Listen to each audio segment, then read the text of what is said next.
Dominique Sopo, bonjour. Bonjour. Le président d'SOS Racisme est avec nous ce matin. Dominique Sopo, ce soir, en fin d'après-midi, de nombreux rassemblements un peu partout en France pour combattre le racisme, généralement, globalement, parce que ce sont les obsèques de George Floyd. George Floyd va changer le monde. C'est ce que j'ai entendu dans la bouche de Joe Biden et dans la bouche de la petite fille de George Floyd.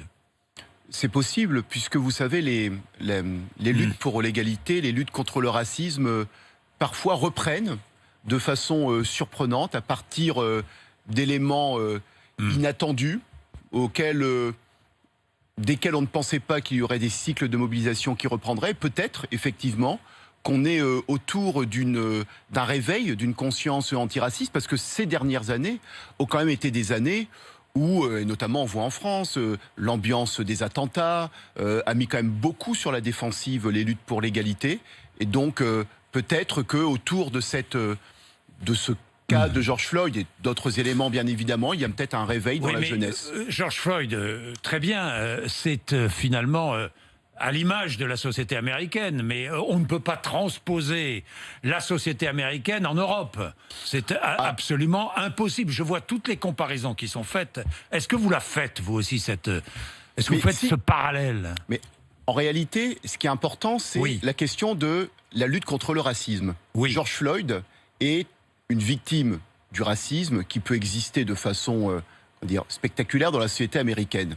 On parle aussi ici de cas de racisme dans la police. Alors on peut dire évidemment que aux États-Unis, la police est beaucoup plus violente, utilise beaucoup plus les armes. Il y a 1000 morts par an. Les interventions sont quand même différentes, oui. Alors on est face à une population armée, donc il y a une différence. Mais c'est pas parce que c'est plus violent et pire ailleurs qu'il n'y a pas à faire dans nos sociétés. Vous savez, sur les questions d'égalité entre les hommes et les femmes, quand des personnes disent, écoutez, dans notre société en France, il faut progresser, on va pas dire, écoutez, franchement, vu dans les autres pays, il faut peut-être se calmer.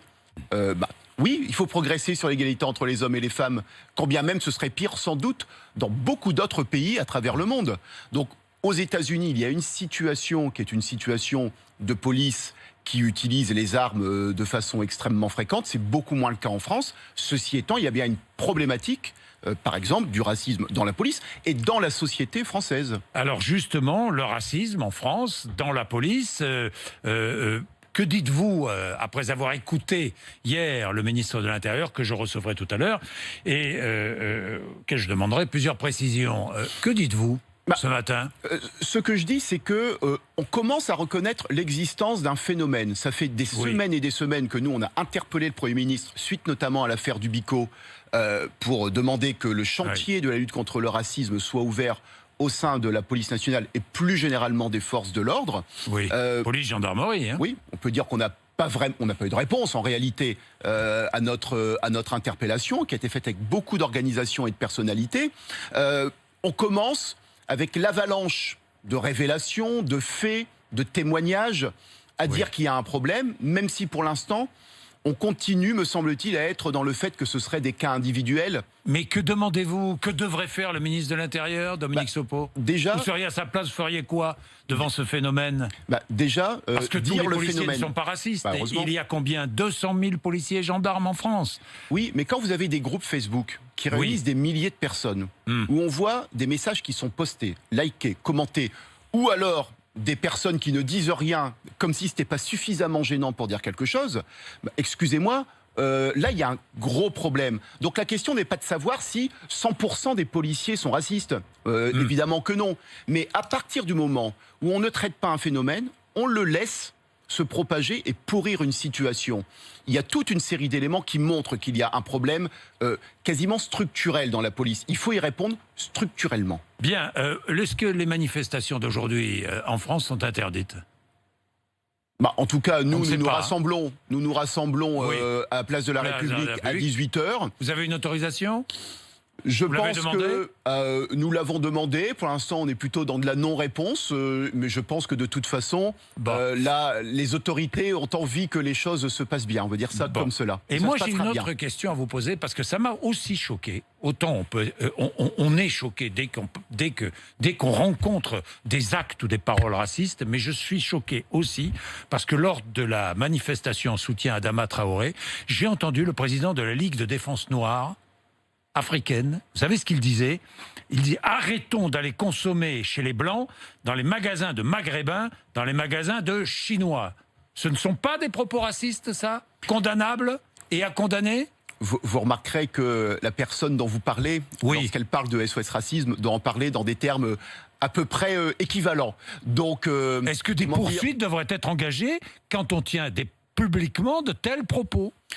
Les poursuites peuvent être engagées, me semble-t-il, même si, vous savez, quand on engage des poursuites, il faut toujours faire attention. Est-ce que les poursuites vont faire du tort aux personnes, ou est-ce que c'est parfois ce que recherchent les personnes pour se poser dans une forme de martyrologie?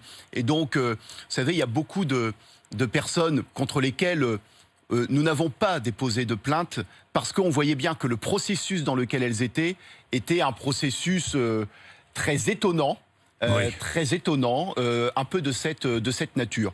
Mais encore une fois, nous ne sommes pas chez des amis de SOS Racisme. La lutte antiraciste engendre parfois des comportements plus racistes chez certains. Vous savez, la lutte contre le racisme, elle peut se faire parfois sur une forme de « puisque je subis la violence du racisme, eh bien en fait je vais me comporter pareil dans une forme de miroir, dans une forme de réponse en symétrique ». Et là, c'est tout le travail des organisations antiracistes de justement comment on arrive à faire en sorte d'être dans une dynamique positive, dans une dynamique de dépassement aussi des rancœurs, des violences ressenties, parce que la colère n'est jamais une boussole et n'est jamais une bonne politique. Ce qu'il faut, c'est transformer parfois sa colère, parce que le racisme, c'est quelque chose de violent au quotidien. C'est quelque chose qui se passe par des humiliations, par des coups, par des dévalorisations.